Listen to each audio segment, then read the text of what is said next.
Τι κάνεις εδώ? Δεν ήρθα να βρω εσένα, Ρουμπί. Και τότε? Σου είπα πως θα αποδείξω σε όλους ότι λες ψέματα και θα το κάνω, να είσαι σίγουρη. Α, ναι. Και πώς σκοπεύεις να το κάνεις? Είναι δικό μου πρόβλημα. Ξέρω καλά ότι απέβαλες λίγες μέρες προτού με συναντήσεις. Τι, δεν καταλαβαίνω. Είσαι τρελός. Την ημέρα που λες ότι σε έσπρωξα, δεν ήσουν πια έγκυος. Είχες αποβάλει γιατί σε είχε χτυπήσει αυτοκίνητο όταν πήγες να σώσεις την ανιψιά σου. Κανείς δεν θα σε πιστέψει. Σίγουρα θα το κάνουν. Γιατί τώρα αμέσως πάω να δω τον Αλεχάνδρο να του πω την αλήθεια. Όσα με είσαι τρελός! Αυτό θέλεις εσύ γιατί σε συμφέρει το ψέμα σου. Αλλά δεν θα σε αφήσω έτσι.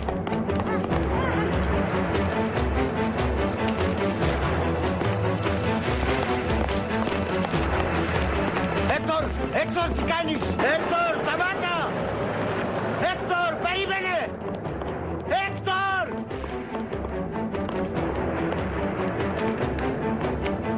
Ποτέ δεν φαντάστηκα ότι θα ήσουν τόσο σκληρή, τόσο διαστραμμένη ώστε να επινοήσεις ότι εξαιτίας μου έχασες το μωρό σου. Αλλά όλοι πληρώνουμε για τις κακές μας πράξεις. Δεν έχεις απόδειξη για όσα λες. Γι' αυτό άσε με ήσυχη. Δεν θα πας πουθενά, κάτσε εδώ. Άσε με ηλίθιε! Ρουμπί!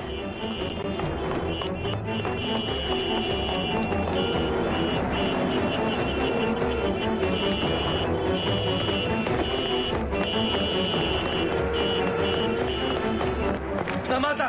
Ήρθα σε Ευρώπη και να πας! Θα σ' αναγκάσω να πεις την αλήθεια. Άσε με! Κατέστρεψες τη ζωή μου. Όποια ευτυχία μπορούσα να έχω δίπλα στη Μαριμπέλ. Τη φιλία μου με τον Αλεχάνδρο. Και ήμουν πάντα ο ηλίθιος που ήταν τελείως τυφλός από έρωτα. Πάτησες την περηφάνεια μου. Με πλήγωσες και τα ανέχτηκα όλα αυτά γιατί?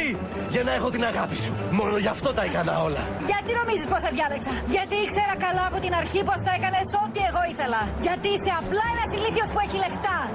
Εκμεταλλεύτηκες την αγάπη μου για σένα. Και θα μπορούσα να σου δώσω και τη ζωή μου. Ήθελα μόνο να σε κάνω ευτυχισμένη. Θα μπορούσες να το κάνεις αν μου έδινες όλα σου τα λεφτά και με άφηνες ήσυχη. Νομίζεις πως μπορώ να σεβαστώ έναν άντρα που αφήνει μια γυναίκα στην εκκλησία πριν από το γάμο, που είναι ικανός να προδώσει το καλύτερο του φίλο? Όλα τα έκανα για σένα. Είσαι μια μετριότητα που βολεύτηκε με λίγα κομματάκια αγάπης που σου έδινα. Ενώ από την άλλη μεριά απολάμβανα την αγάπη και το πάθος με έναν αληθινό άντρα. Σκάσε ηλίθεια! Επιτέλους βλέπω ξεκάθαρα τι είσαι. Και σε μισώ. Είσαι ένα σκουπίδι. Όχι, Έκτορ. Κάνεις μεγάλο λάθος. Όλες οι γυναίκες για να δείχνουν και να σκέφτονται όπως εγώ θα έκαναν τα πάντα. Και κάθε άντρας, ακούμε καλά, κάθε άντρας θα έδινε τη ζωή του για μένα. Αν δεν με πιστεύεις, κοιτάξου. Σκέψου όλα όσα ήσουν ικανός να κάνεις για μένα. Μου φέρνεις την αυτιά, Ρουμπί. Ποτέ δεν θα είσαι ευτυχισμένη, ποτέ. Γιατί δεν έχεις πια την αγάπη του Αλεχάνδρο. Αγαπά τη Μαριμπέλ. Και το μόνο που νιώθει για σένα είναι ήχτος. Δεν είναι αλήθεια. Είναι αλήθεια. Και γι' αυτό σε πληγώνει τόσο όταν στο λέω. Και όταν ο Αλεχάνδρο μάθει τι έκανες, θα σε μισήσει τόσο όσο εγώ. Γιατί θα του δείξω ποια πραγματικά είσαι. Κουνήσου! Δεν θα με πας πουθενά, βλάκα!